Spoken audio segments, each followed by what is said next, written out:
Graça e paz, meus irmãos. É uma alegria estar com vocês nessa noite. Também cumprimentamos aqueles que estão nos acompanhando à distância pelas transmissões de nossa igreja. Que Deus, nessa noite, sobre eles dispense a sua presença, assim como tem dispensado a nós aqui neste lugar. Mais uma vez, quero agradecer a Deus pelo tempo de descanso que Ele nos permitiu ter. Agradecer aos presbíteros que estiveram à frente da congregação, o corpo dos oficiais que também estiveram dando seu apoio e a todos os irmãos que por nós estiveram orando para que pudéssemos regressar debaixo da graça e da paz do Senhor Jesus Cristo. E que esse ano seja um ano frutífero, seja um ano abençoado, seja um ano que nossa igreja continue a avançar, a crescer e se expandir para a glória do nome do nosso Deus. Eu quero convidar você a abrir a sua Bíblia no livro de Gálatas, a carta que o apóstolo Paulo escreve aos Gálatas. Nós vamos fazer a leitura no primeiro capítulo. Eu irei ler do verso 1 até o verso de número 9. Gálatas, capítulo 1, do verso 1 ao verso 9.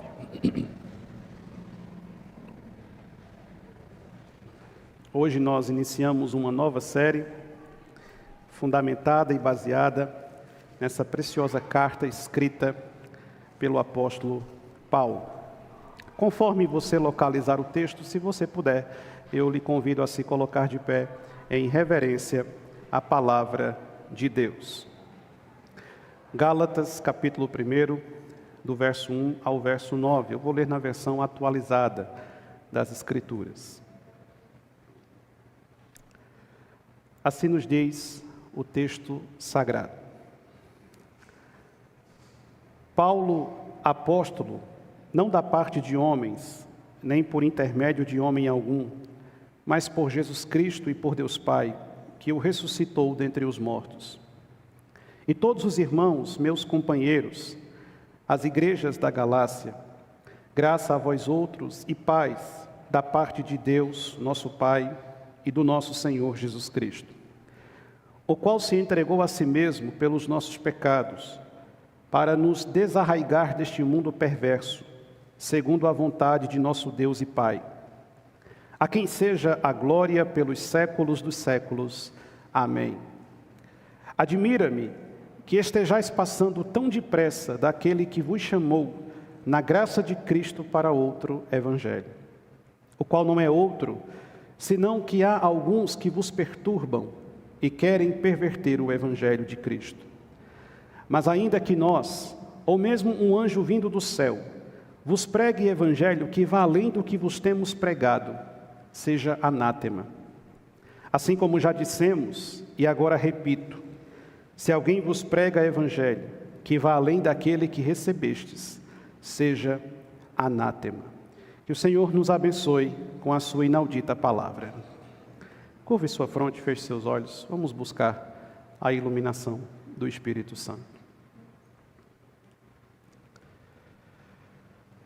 Senhor, nós estamos alegres e os nossos corações estão rejubilando pelo privilégio que o Senhor nos concede de estarmos aqui reunidos em Tua presença.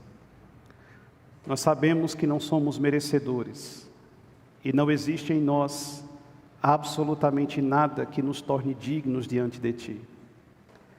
Se estamos aqui, Senhor, é pelos méritos de Cristo e por Sua infinita misericórdia que tem nos alcançado. Nós louvamos o Seu nome com alegria. Nós trouxemos ao Senhor nossas ofertas.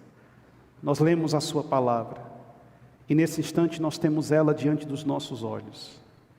Nós cremos que ela é o pão que alimenta a nossa alma. É a água que sacia a sede de nosso coração. É mapa, é bússola que nos aponta o caminho a seguir. E é por isso que nessa noite, Santo Espírito de Deus, o Senhor que sonda mentes e corações, nesta noite nós te pedimos, mais uma vez, fala conosco através da Tua palavra. Traz ao nosso coração edificação. Traz à nossa alma refrigério. Se for necessário corrigir-nos, exortar-nos, que assim seja, Senhor. Mas não permita que venhamos a sair deste lugar da mesma forma como chegamos nessa noite. Se aqui entre nós, Senhor, ou a nos assistir à distância, houver alguém que ainda não conhece Jesus como Salvador de sua vida, que nesta noite cadeias venham ser quebradas e vidas transformadas pelo poder do Teu Evangelho. Fala conosco, Espírito Santo. Nós queremos ouvir a Tua voz. É isso que nós te pedimos, em nome de Jesus. Amém. Podeis sentar, meus irmãos. O perigo de viver de novidades. Estamos diante de uma carta magnífica, singular e extremamente preciosa. A arqueologia bíblica afirma que esta carta seria o primeiro compêndio escrito pelo apóstolo Paulo, muito antes da magna carta aos Romanos, bem antes das epístolas aos Coríntios. Uma carta que teria sido escrita entre o fim da primeira viagem missionária e um pouco antes do concílio, o primeiro concílio de Jerusalém. Uma carta que é escrita com a finalidade de chamar a igreja primitiva a refletir sobre a sua seriedade no mundo ao qual Deus a constituiu e levá-la a perceber que é preciso ter exímio cuidado em um mundo que nos traz ofertas volumosas de novidades. O apóstolo Paulo havia plantado essas igrejas. E me refiro ao termo como essas igrejas, porque a carta não menciona o sentido de uma congregação local, única como esta aqui, mas um conglomerado de igrejas, já que a Galácia era uma região imensa que cobria quase toda a Ásia, de norte a sul. E todas essas igrejas que receberam a mensagem do apóstolo, e estavam firmes no Evangelho, e estavam sólidas no cristianismo bíblico, neste exato momento estavam desviando-se da verdadeira doutrina e abraçando ensinamentos que não tinham absolutamente nada a ver com os princípios de Deus, ainda que fossem travestidos de uma falsa piedade. Paulo então exorta essa igreja e chama essa igreja a pensar sobre a importância de ser fiel e manter-se ligada a Cristo e à palavra de Cristo, da mesma maneira como a recebera por intermédio da pregação. Paulo escreve esta epístola, não com o propósito de envaidecer nossos corações ou dar-nos um sentido libertino de vida, como alguns erroneamente tendem a pensar. Paulo escreve esta epístola no sentido de nos fazer entender e amadurecer em nossa vida cristã, porque não podemos permanecer para sempre como crianças ingênuas, que alimentam-se apenas de leite, quando é necessário agora alimento mais sólido. Paulo escreve esta carta com o propósito de exortar os cristãos a entender qual é o verdadeiro cristianismo. Um cristianismo que não é fundamentado em legalismos e fundamentalismos. Um cristianismo que não é domado por libertinagens ou perspectivas vãs, mas um cristianismo que está fundamentado em Cristo, e somente em Cristo e na palavra de Cristo. Eu quero que você deixe a sua Bíblia aberta na carta do apóstolo Paulo aos Gálatas, no primeiro capítulo. Nós vamos meditar nessa noite, do verso 1 até o verso 9, e entender o perigo de viver de novidades. A primeira coisa que nessa noite nós compreendemos é o que nos traz o primeiro versículo. E o que é que nos informa o primeiro versículo? O apóstolo Paulo diz: Paulo, apóstolo da parte de homens, apóstolo não da parte de homens, nem por intermédio de homem algum, mas por Jesus Cristo e por Deus Pai, que o ressuscitou dentre os mortos. Essa saudação parece usual e comum, já que é exatamente assim que o apóstolo inicia praticamente todas as suas cartas. Mas por que na carta aos Gálatas, essa expressão evidenciada por Paulo, quando faz menção a si mesmo, tem uma conotação diferente? Paulo faz questão de se identificar como um apóstolo. E a palavra apóstolo na língua grega significa mensageiro, enviado. Mas Paulo não está falando apenas de um mensageiro comum ou de um enviado comum, à semelhança de tantos outros que existiam no mundo antigo.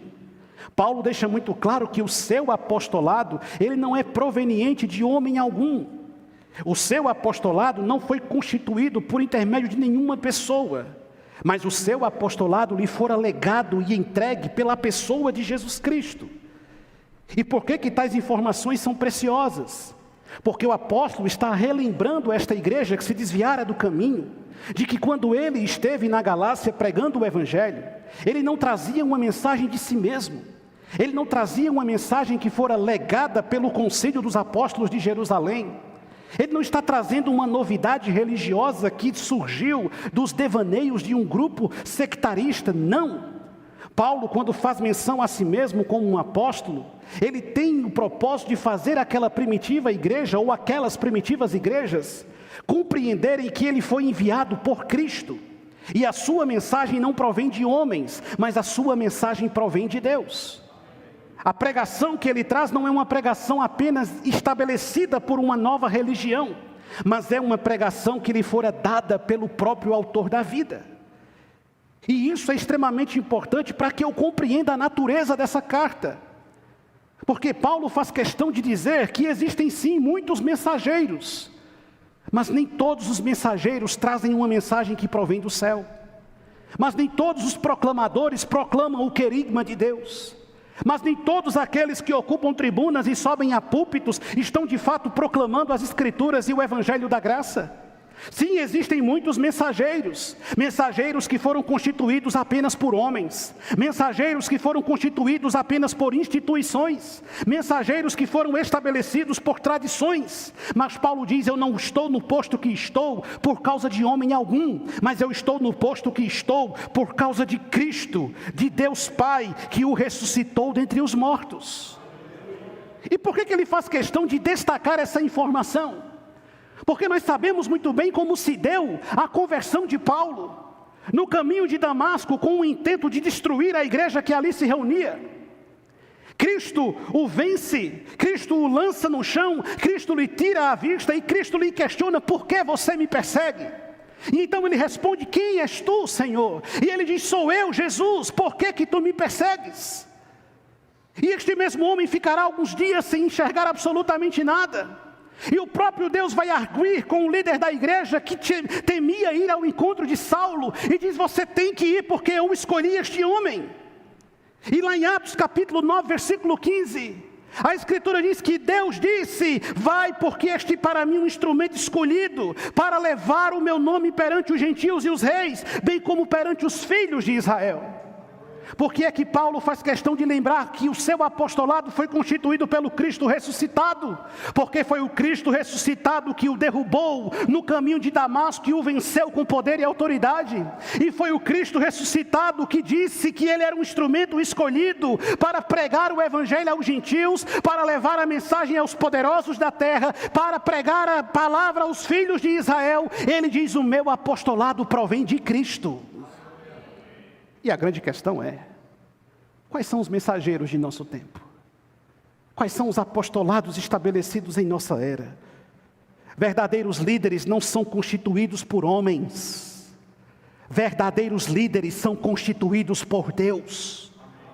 Verdadeiros pastores não são levantados por igrejas. Verdadeiros pastores foram chamados na eternidade e levantados pelo autor e consumador de nossa fé. Aí a grande questão é: qual é o tipo do apostolado? Ele começa lembrando aos Gálatas que ele é um apóstolo. E por quais razões ele faz isso? Porque os judaizantes espalharam inúmeras mentiras. E dentre as muitas inverdades que espalharam na Galácia, era que Paulo não era um legítimo apóstolo. Que Paulo era um rebelde, que não aceitava a autoridade da igreja de Jerusalém. Que Paulo era um subversivo, que estava pregando uma doutrina diferente daquela que se pregava na sede do cristianismo. E Paulo diz: não é absolutamente nada disso. O meu apostolado não foi estabelecido por homens. O meu apostolado foi estabelecido por Deus.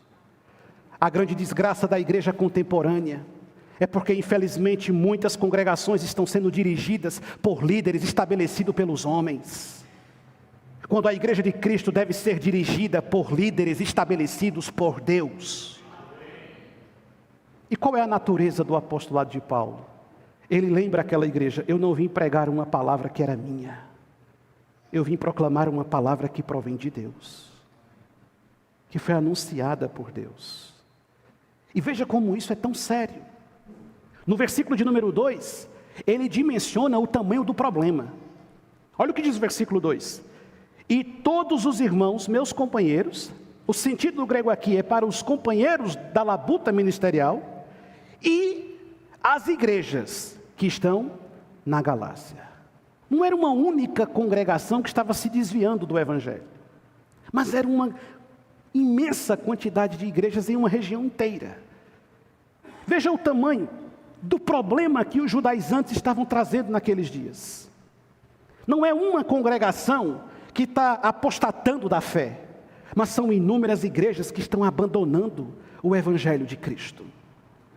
E aqui está, irmãos, o perigo que afeta inúmeros apriscos, o perigo que afeta inúmeras congregações. O apóstolo não está preocupado com um rebanho pequeno e específico. O apóstolo está preocupado com a igreja como um todo, que está cheia de heresias e de falsos ensinamentos. O mal dos judaizantes não era um problema de uma congregação local, mas era algo que havia se espalhado por toda a região. E igrejas inteiras estavam sucumbindo ao veneno do judaísmo e abandonando o caminho da salvação. E o que estava acontecendo no meio dessas igrejas? Toda a epístola vai nos mostrar. Os cristãos agora já não confiavam na justificação pela fé, e agora estavam se remoendo e buscando novamente as obras para lhes justificar. E as igrejas agora impunham às pessoas um fardo tão pesado que era impossível e impraticável de se levar. E aqui está o grande problema dos nossos dias, que afeta o cristianismo de nossa época. Quando nós temos dois extremos que invadem o cristianismo, nós temos igrejas em que se não pode nada, e nós temos igrejas em que se pode tudo. Igrejas em que o legalismo é tão nocivo, que mais parece uma sinagoga do que a casa do Deus vivo. Ou outras que são tão libertinas, que já perderam por completo a identidade gloriosa de Cristo. E quando olhamos para o cristianismo de nossa época, nós vemos cristãos que estão completamente perdidos e confusos. Já não sabem mais o que é ser um cristão, já não discernem mais do que é ser um verdadeiro cristão, e estão se deixando levar por inúmeros perigos. A depender da igreja que você vai, a depender do culto que você participa, a depender da congregação que você visita, você vai encontrar todo tipo de aberração. Modismos, tendências, novidades. Tem crente que vive atrás da última novidade. Qual é a última novidade do mercado gospel? Porque uma igreja pintou a parede de preto, todo mundo vai pintar de preto. Daqui a pouco vai aparecer um bocado de parede rosa. Anota. Porque se bota uma grande tela de LED, todo mundo tem que botar uma tela de LED. Porque sai fumaça da plataforma, todo canto tem que tirar fumaça da plataforma.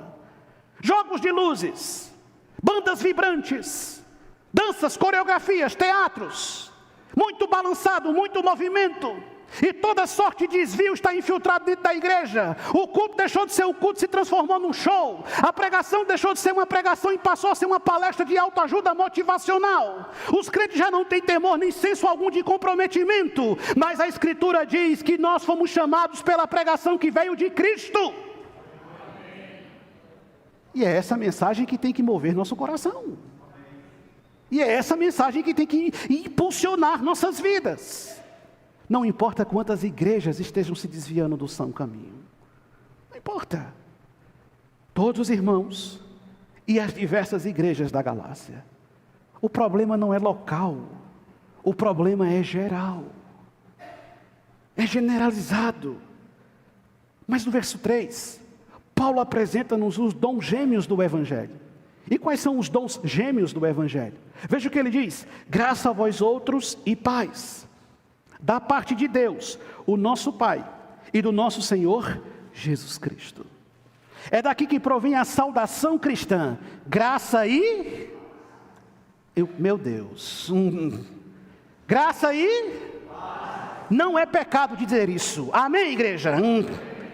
É daqui que veio, graça e paz. É os dons gêmeos do Evangelho. O que Paulo quer dizer? Ele não está apenas apresentando-nos uma saudação convencional. Não.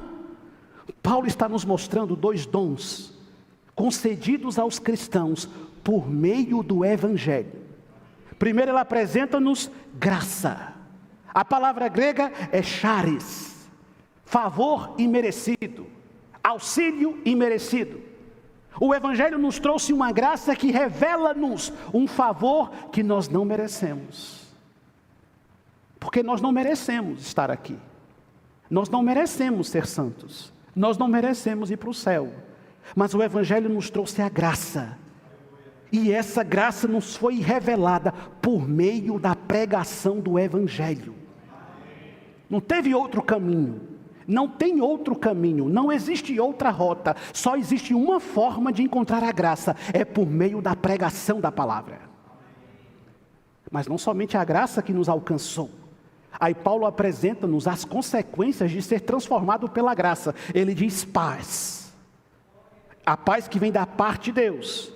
Ele agora está propondo-nos o relacionamento que é estabelecido com Deus. Qual é o intento do apóstolo dentro de sua saudação? Ele busca mostrar à primitiva igreja que aquelas igrejas foram alcançadas pela graça que adviu o Evangelho e a sua pregação. E agora ele mostra-nos que a paz, o relacionamento que essas igrejas gozam com Deus, se dá por causa da graça que foi revelada no Evangelho. E é por isso que a graça e a paz da parte de Deus e do nosso Senhor Jesus Cristo. Como é que se estabelece o relacionamento com o Senhor? E como é que a igreja de Cristo se relaciona com Ele? É por meio da graça. A graça que nos traz a paz. A paz que o mundo não pode dar. Só Jesus. Por que nós temos paz com Deus? É porque o nosso culto é bonito? É porque nossos louvores são bons? É porque nossos músicos são afinados? É porque você é bonitão? É isso que nos faz ter paz com Deus? Porque esta igreja, esse templo é bonito? Não. Por que temos paz com Deus? Porque ouvimos o Evangelho. O Evangelho nos revelou a graça transformou nossas vidas, e agora vivemos em paz com Ele, por causa do Evangelho. Então Paulo está mostrando qual é o percurso, qual é o caminho que chegou até aquela primitiva igreja. E que é o único meio pelo qual Deus opera nesse mundo. E isso nos leva ao verso 4 e 5, quando ele mostra-nos ainda na sua saudação, o processo que nos arrancou desse mundo caído. Ele diz, o qual, quem? Cristo, que nos deu graça e paz, o qual se entregou a si mesmo pelos nossos pecados, para nos desarraigar. A expressão no original é arrancar, tirar com mão forte, puxar de maneira brusca. Ele fez isso, ele nos arrancou deste mundo mau, segundo a vontade de nosso Deus. Ele não arrancou você do mundo porque você merecia, ele arrancou você do mundo porque Deus quis. Ele arrancou você do mundo segundo a vontade do nosso Deus e Pai. E é por isso que ele diz, a Ele seja a glória pelos séculos dos séculos. Amém. Você entende? Você entende o que ele está apresentando aqui? Como é que nós fomos arrancados do mundo caído? Qual foi a pregação que salvou os Gálatas? Não foi a pregação do coach. Não foi essa ladainha, você é igual a Jesus. Qual foi a mensagem que salvou os Gálatas? Não foi as mentirosas promessas, pare de sofrer. Qual foi a mensagem que salvou os Gálatas? Não foi o discurso de pietismo barato. Qual foi a mensagem que salvou os Gálatas? Não foram promessas vãs e vazias. Qual foi a mensagem que salvou os Gálatas? É a mensagem que ele diz, a graça nos alcançou, ele nos deu paz, morreu por nós, e com sua mão poderosa arrancou-nos do mundo mau. Por quê, Paulo? Porque foi a vontade de Deus. Eu não fui salvo porque eu queria. Você não foi salvo porque você queria. Você não está aqui porque você é bom. Ele é muito simples e didático. Para nos desarraigar deste mundo, segundo a vontade de nosso Deus e Pai. O mecanismo que Deus usa para salvar os homens é o mesmo. E não tem outro. Mas infelizmente a igreja de nossa época é uma igreja que sucumbiu diante de novidades e modismos.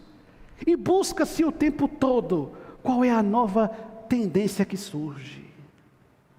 O que é que nós vamos fazer Qual é a invenção que nós vamos fazer? Vamos usar a nossa criatividade.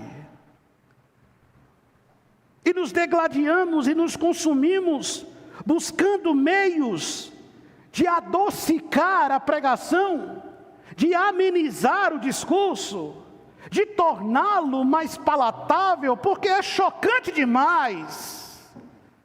Porque na época da pós-modernidade, em que o discurso do politicamente correto já não suporta ouvir que você é miserável pecador.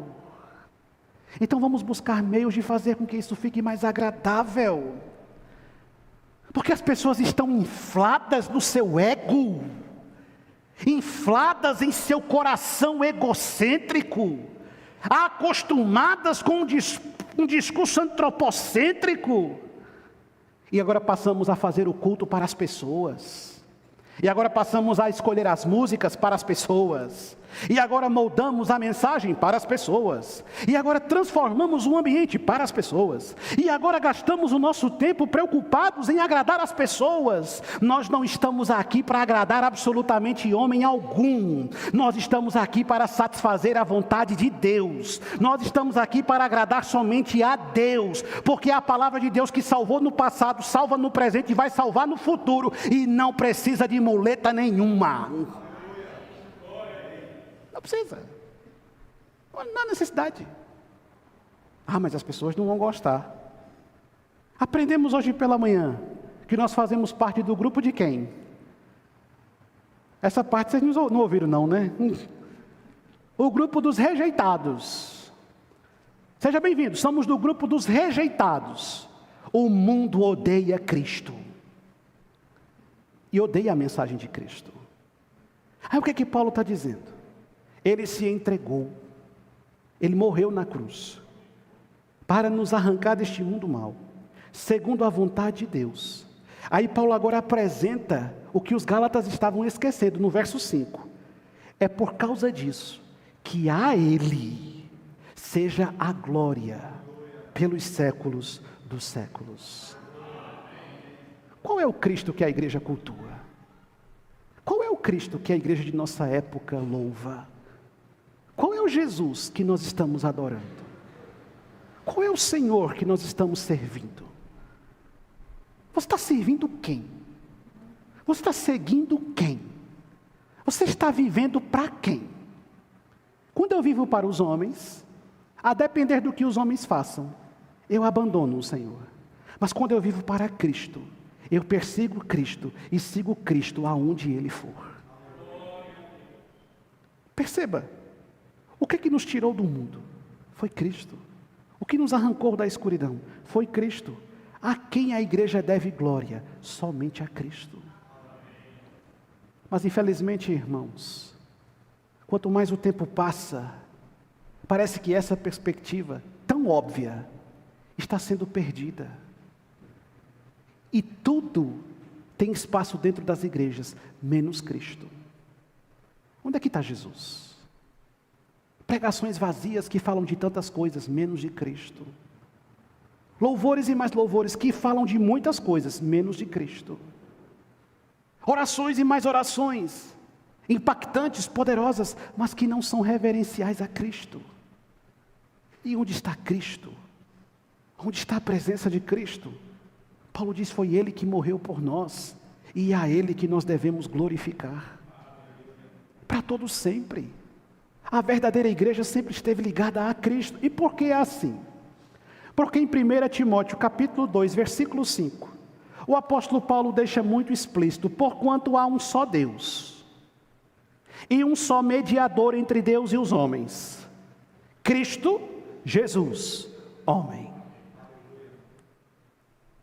Nós não estamos aqui adorando um Deus dentre os milhares de deuses que existem. O nosso culto não é a um Senhor dentre os milhares de senhores que existem.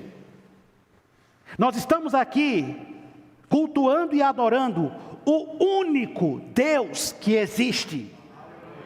E todos os outros são mentira e fábulas caducas, vencidas pelo tempo. Só existe um mediador. Só existe uma pessoa que se coloca diante de Deus por você, e é Jesus Cristo. E só há um caminho, só há uma verdade, e só há um meio de ter vida, é por meio de Cristo. Suas obras não lhe salvam, suas boas práticas não lhe salvam, seus bons costumes não lhe salvam, sua piedade não lhe salva, seu rigor ascético não lhe salva, sua religiosidade não lhe salva. Só quem pode lhe salvar é Cristo. E mais ninguém. Mas se a igreja medieval estava tomada por idolatria, a igreja cristã contemporânea não está diferente. Não existe muita diferença. E o que é que nós vemos no cristianismo de nossa época? A grande surpresa é que o apóstolo revela no verso 6. O que é que ele diz no verso 6? Admira-me. A expressão grega é: estou perplexo, boquiaberto, pasmo, queixo caído. Ele diz: estou admirado que vocês estejam passando tão depressa daquele que vos chamou na graça, lembre-se, a graça da salvação de Cristo, para outro evangelho, o qual não é outro, senão que há alguns que vos perturbam e querem perverter o evangelho de Cristo. Isso aqui é muito sério. Ainda que Paulo não esteja usando o termo explícito, Paulo está descrevendo o trabalhar do anticristo, descrito por João nas suas 3 epístolas, já vistas aqui. Paulo está mostrando o que o anticristo faz. Ele tenta tomar o lugar de Cristo, e ele tenta distorcer a pregação sobre Cristo. E é isso que Paulo está dizendo nos versos 6 e 7, quando ele diz: eu estou perplexo que vocês tenham abandonado tão depressa. A carta é escrita um pouco depois da primeira viagem, antes da segunda, quando as igrejas da Galácia foram plantadas. Paulo diz: eu estou surpreso que vocês abandonaram tão rapidamente Cristo, que chamou vocês na graça para abraçar outro evangelho que não vem dele. E com celeridade vocês abandonaram a cruz e a mensagem da cruz, e agora vocês perseguiram outras formas de cristianismo que não são o cristianismo trazido por Cristo. E agora o que está acontecendo na igreja da Galácia? Os pastores estão dizendo: não basta apenas crer, é preciso se circuncidar. Não basta apenas servir ao Senhor, é preciso guardar as festas sagradas do judaísmo. Não basta apenas ser crente, é preciso abster-se da dieta, praticar a dieta judaica. É preciso guardar o 7º dia. É preciso ir ao templo de Jerusalém e oferecer sacrifícios. Sim, vocês ouviram que Cristo salva, Ele salva, mas é preciso fazer algumas coisas a mais. E esse discurso muda com o tempo, mas o veneno é o mesmo. Sim, você é crente, mas se você, irmão, botar uma calça, você vai perder a salvação. Sim, você é crente, mas se você cortar o cabelo, pintar o cabelo, você vai para o inferno. Ai, você é crente, mas se você vestir uma bermuda, você não entra no céu. Ai, você é crente, mas se você abandonar essa igreja e for para outra, você é apostatou e a destruição é o teu final. Porque nós somos a única santa e verdadeira igreja. Qualquer instituição que arrogue para si a exclusividade do céu é uma seita mentirosa que deve ser por nós temida e banida. Ai, mas você não pode comer carne de porco, porque carne de porco é pecado. Eu como até o toicinho, me dê que eu como tranquilamente e vou para a glória do mesmo jeito. Amém, igreja? Aqui é assim, se não quer comer, não coma, mas pecado não é.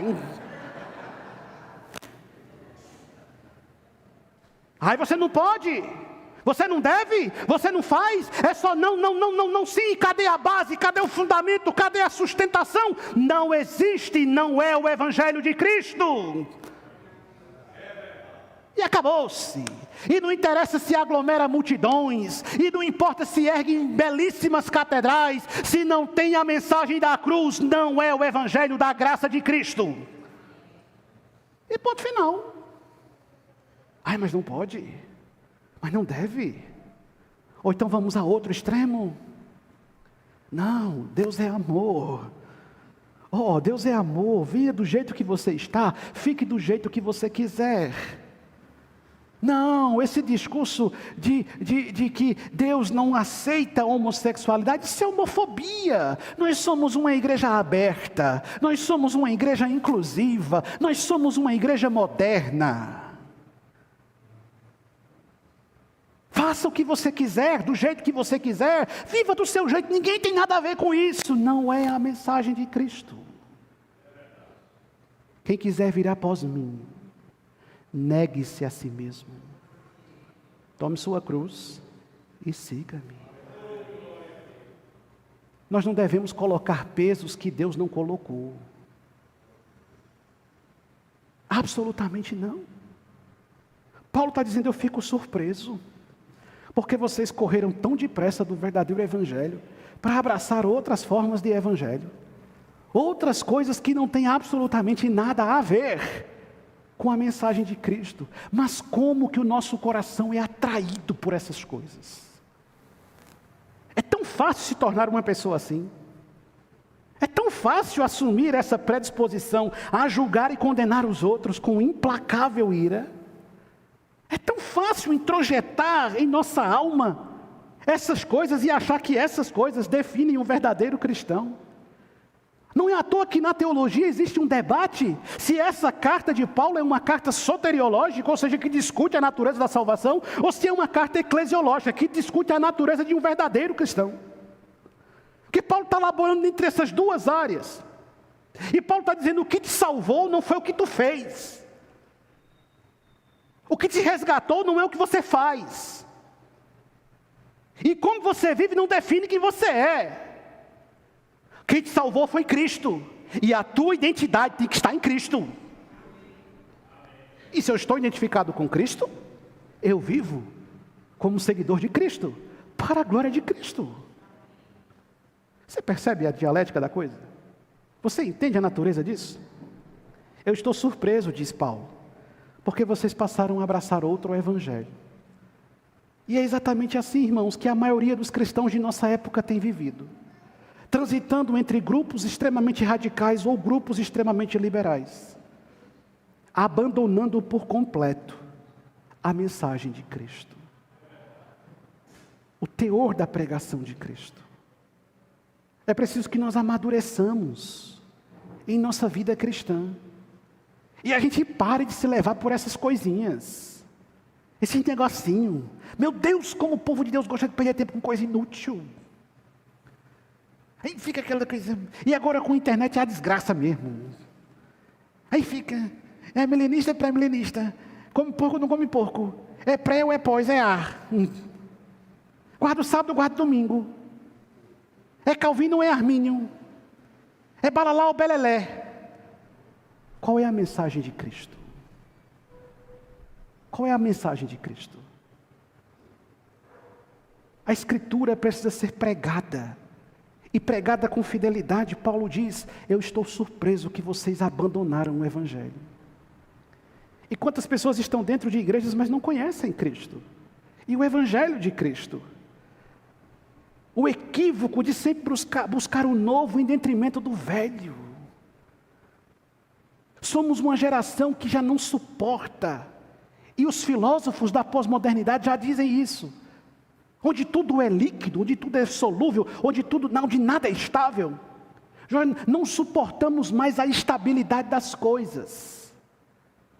Sabe, estamos tomados por uma impaciência e uma inquietação absurda.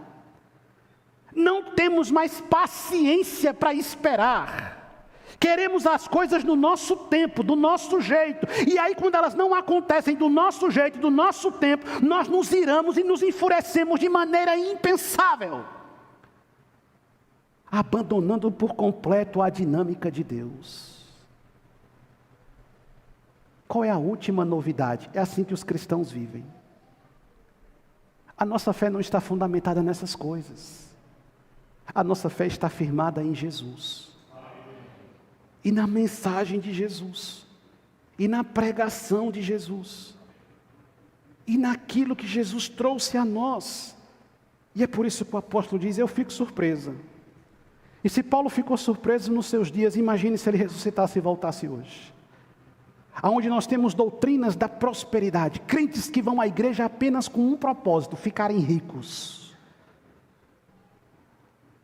Sabe, se é enojador ver um líder religioso em cima de um púlpito vendendo bênção, mais enojador ainda é ver uma multidão de pessoas que acham que Cristo é corrupto como eles são.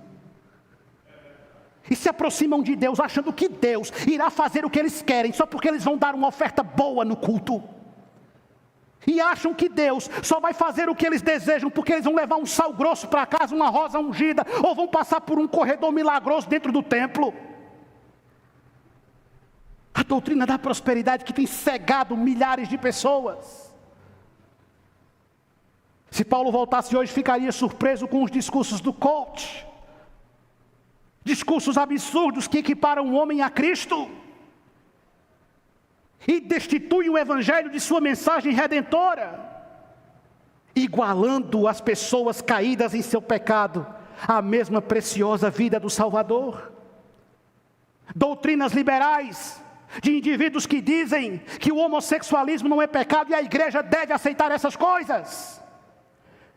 Militantes liberais ocupando púlpitos e defendendo o aborto. Militantes ideológicos que têm de toda forma destruído a mensagem do evangelho, querendo trazer para o interior da igreja discussões que nunca estiveram dentro dela.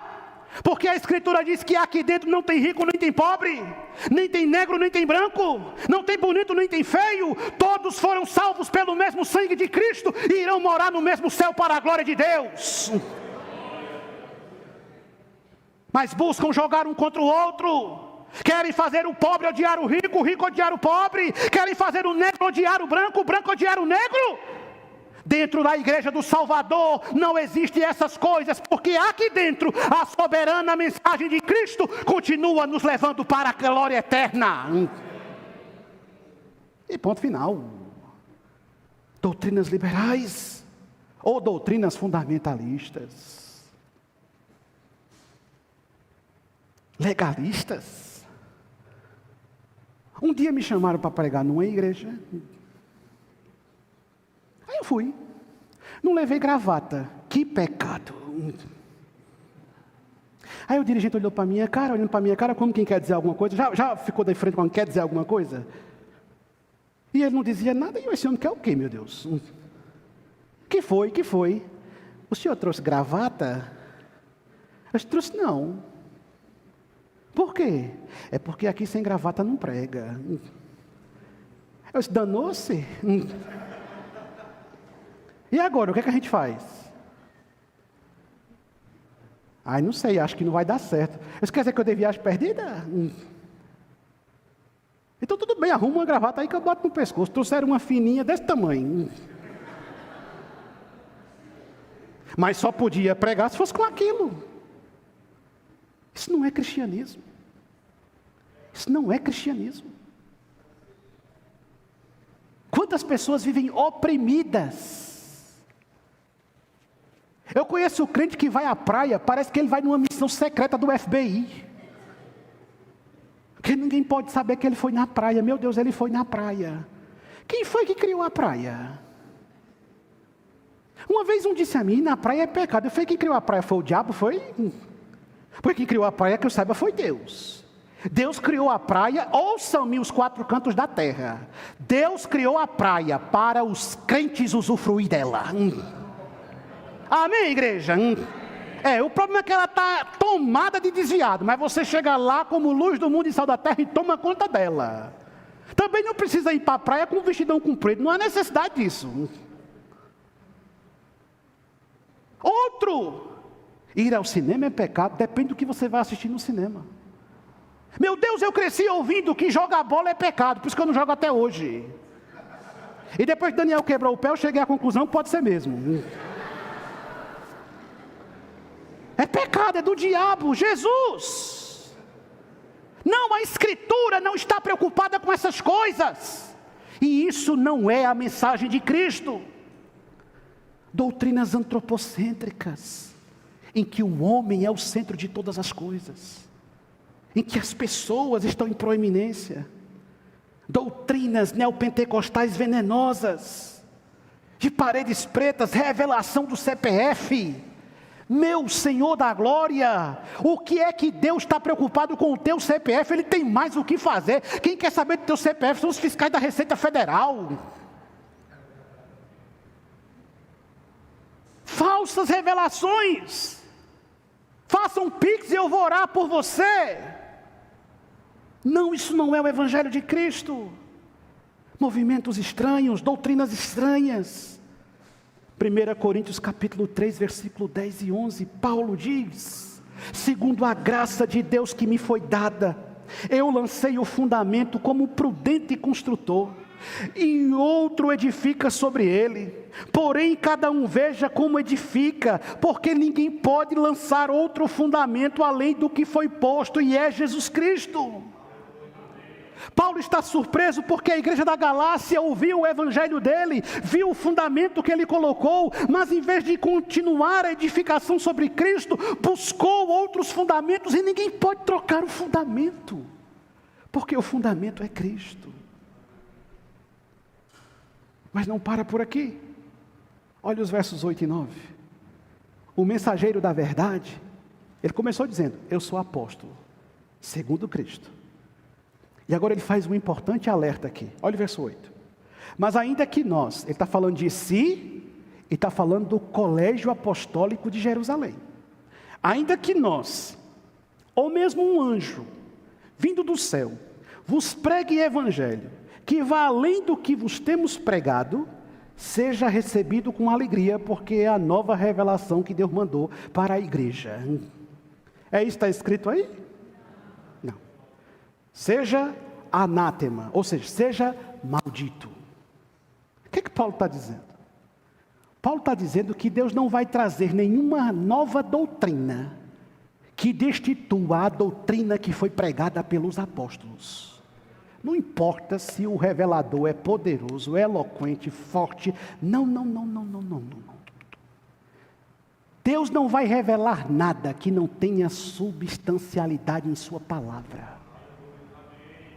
E acabou-se. Ai, mas o pastor recebeu uma revelação. Eu conheço um povo de uma igreja que diz que lá, no namoro, não podia beijar. Por quê? Porque Deus revelou ao pastor que não podia. Os jovens daqui estão tudo preocupados, porque se eu receber essa revelação, eu trago para vocês. Aí o outro disse que não podia mais vestir roupa branca, porque Deus tinha revelado que aquilo não era para os crentes.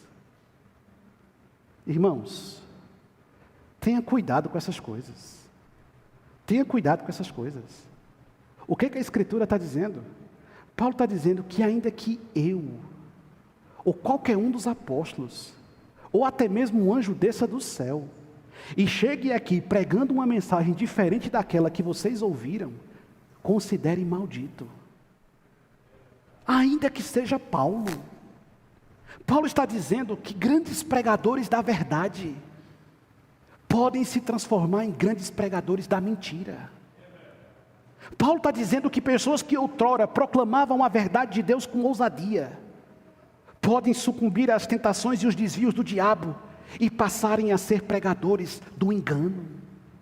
E nós temos incontáveis exemplos em nossa teologia brasileira, de homens que no passado eram grandes vultos da pregação do Evangelho, indivíduos que possuem uma erudição invejável, autores de inúmeros livros, aglomeradores de multidões, persuasivos no chamado à conversão, homens que fizeram durante muito tempo a diferença no solo cristão desse país, mas que hoje estão completamente destituídos da beleza de Cristo, e hoje já prestam um desserviço ao Evangelho, hoje dizem coisas que são absurdas e inacreditáveis, hoje promovem verdadeiros enganos e desviam a muitos do caminho santo. Eles um dia pregaram a verdade, mas hoje pregam a mentira, e o apóstolo diz aos Gálatas, e o Espírito diz à igreja: não importa quem você está ouvindo, se não prega a mensagem do Evangelho, considere um maldito. Ai, mas eu amo o meu pastor. Mas se o meu pastor deixou de pregar a Bíblia, ele deixou de ser um mensageiro de Cristo. Ai, mas eu amo a minha igreja. Mas se a minha igreja deixou de pregar a Escritura, deixou de ser a igreja de Cristo. É isso que ele está dizendo. E não só isso, ele diz ainda mais: assim como já dissemos, e agora repito, se alguém vos prega evangelho que vá além daquele que receberam, seja anátema. Paulo está dizendo, se o colegiado de Jerusalém mudar a mensagem, considere-o maldito. E se é assim com o colegiado de Jerusalém, quanto mais com esses mensageiros falsos que estão no meio de vocês, pregando esse evangelho que não é o evangelho de Cristo, trazendo essa mensagem que não é a mensagem de Cristo. Ninguém vai para o céu pelas boas obras que faz. Ninguém vai ser salvo pelos méritos de seus próprios feitos. Nós vamos para o céu por causa de Cristo. E essa é a mensagem do evangelho. E essa é a mensagem da igreja. E essa é a revelação das Escrituras. E o que Paulo está dizendo tem toda consonância, como nos foi dito por João no livro de Apocalipse, no capítulo 22, no verso 19.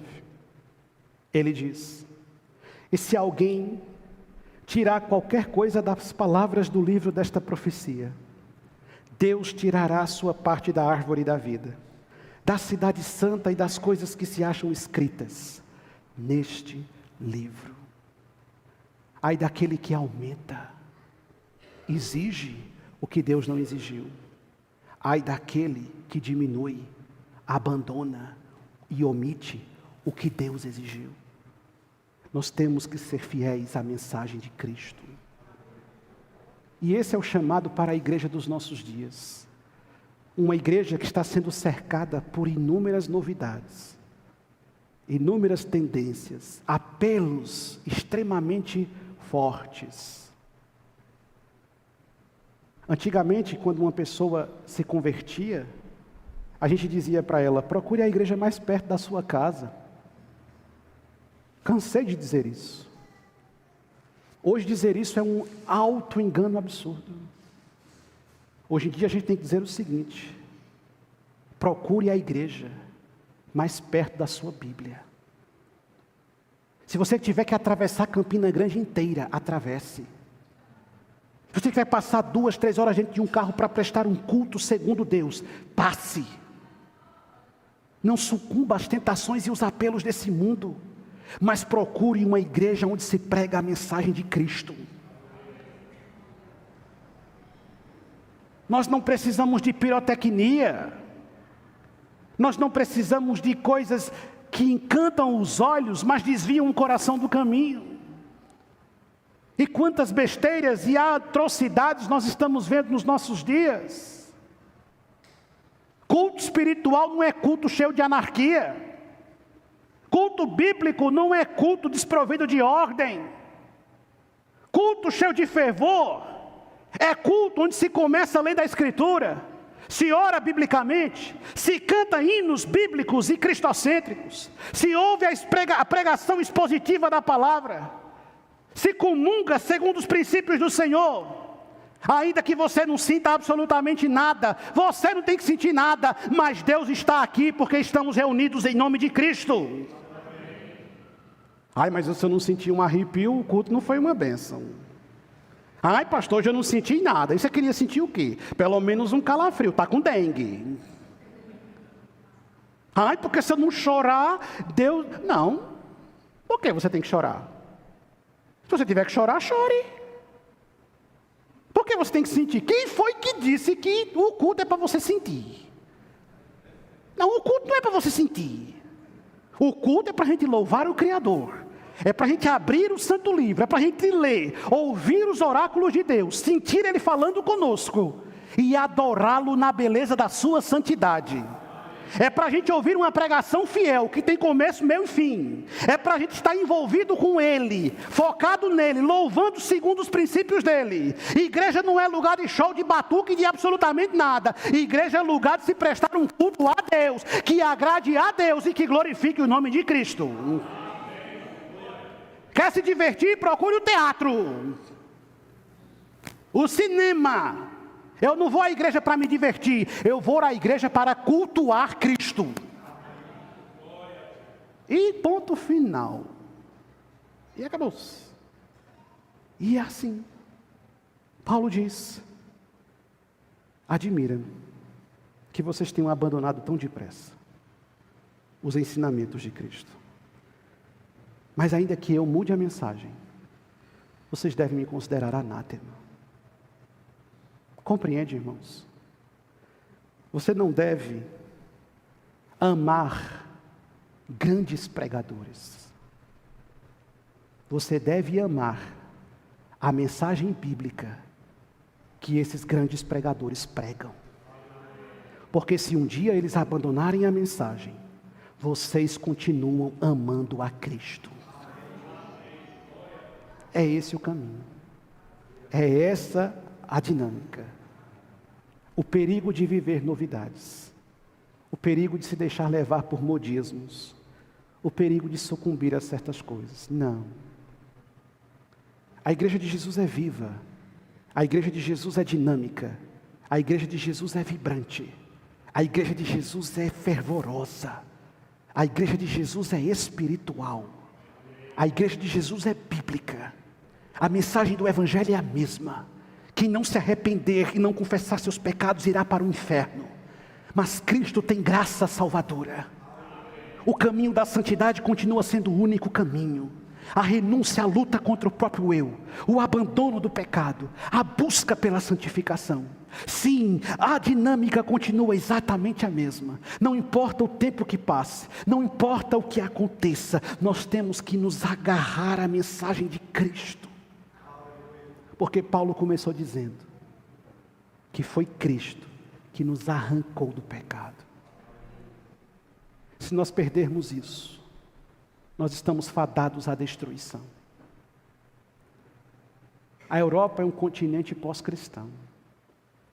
Está infestada de muçulmanos que adoram um falso Deus chamado Alá. Os Estados Unidos está completamente convulsionando com igrejas tomadas por doutrinas falsas e heréticas.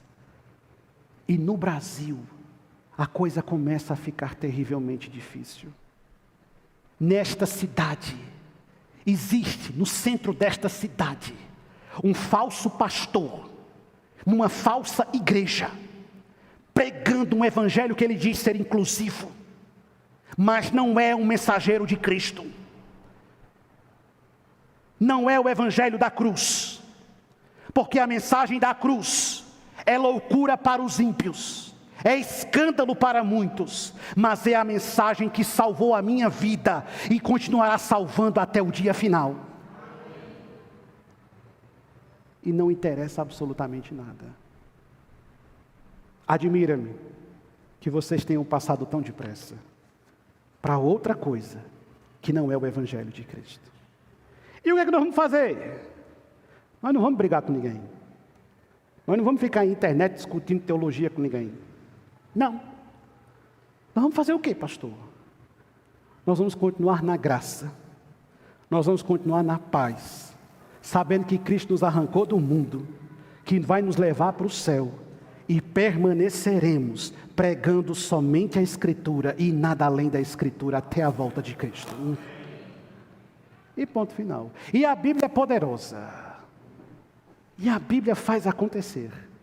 E a mensagem de Cristo levanta a igreja de Cristo e a fortalece nesse tempo final. Tenha cuidado com as novidades. Deus não precisa de novidades. Deus só precisa que sejamos fiéis à mensagem de Cristo. Que Deus nos abençoe, em nome de Jesus. E que a carta aos Gálatas desafie o meu coração e o seu coração e nos leve a amadurecer em nossa fé cristã, discernindo o que é ser um verdadeiro seguidor de Cristo. Não precisamos de modismos. No templo cristão tem uma cruz cristã. Aqui não tem espaço para menorá. Aqui não tem espaço para réplicas de arca. Aqui o pastor não usa quipá nem estola sacerdotal. Aqui não se acende incenso, tampouco se toca o shofar. Aqui não se usam palavras e termos hebraicos. Isso não é uma sinagoga. Isso é a igreja do Deus vivo, plantada por Cristo, levantada por Cristo, para proclamar a mensagem redentora de Cristo até o dia final. E assim deve ser.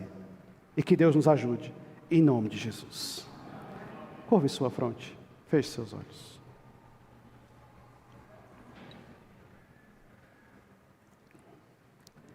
Querido Senhor, os dias que nós estamos vivendo são desafiadores, Pai. Existem extremos em todos os lugares. Pessoas que acham que a sua fé é fundamentada em normas, regras, costumes. Outras que abandonaram por inteiro a tua mensagem e a cristocentridade da tua igreja. Nesse mundo que convulsiona e que a cada dia se torna mais pecaminoso. É com tristeza, Senhor, que nós vemos denominações inteiras que estão sucumbindo aos modismos dessa terra. Púlpitos que outrora eram tão vigorosos na pregação do Evangelho e que hoje estão completamente desprovidos da mensagem da salvação. Senhor, o temor está desaparecendo do meio dos teus filhos. Já não se fala mais do inferno, já não se proclama mais a esperança do céu. Pai, nós não vemos mais a pregação que confronta os homens em seu pecado. E tantas outras coisas tornaram-se proeminentes. Senhor, a tua igreja é viva. E nós cremos que o teu Espírito a dirige no curso do tempo. E nós cremos que o teu Espírito nos deu essa santa Escritura para ser a nossa regra de fé, para ser a nossa prática. E é por isso, Espírito Santo, que nós te pedimos, visita-nos com poder, visita-nos com a tua maravilhosa graça, e faz com que em nosso peito arda, dia e noite, uma chama viva de amor e paixão por essa santa Escritura. Não nos deixa desviar à direita, à esquerda, não permita que subterfúgios nos seduzam. Ó Senhor Jesus, nos faz amadurecer em nossa caminhada contigo. Pai, aviva a tua obra, aviva a tua igreja, aviva, Senhor, os nossos corações, e a começar de nós, espalha de norte a sul dessa nação, um poderoso e genuíno avivamento, que nasce e brota da pregação fiel da tua palavra. Quebra-nos, Senhor, humilha-nos, confronta-nos, exorta-nos, e não deixa, Senhor, não deixa que nenhuma outra mensagem seduza o nosso coração, mas somente Cristo, e a mensagem de Cristo seja o nosso norte direcionador. Ó Jesus, se colocamos nossa esperança em qualquer outra coisa, nessa noite nós te pedimos, perdoa-nos. Nós vamos nos aproximar da tua mesa, vamos comer deste pão e beber deste vinho, símbolos do teu santo corpo, lembrança daquela vicária obra que tu fez no Calvário. Perdoa nossos pecados, Senhor, perdoa nossos pecados, afasta de nós o orgulho e a vaidade, e não deixe que em nosso coração nenhum tipo de arrogância jactanciosa cresça, mas que humildemente reconheçamos, fomos salvos do mundo pela graça de Cristo. É isso que nós te pedimos, em nome de Jesus, amém.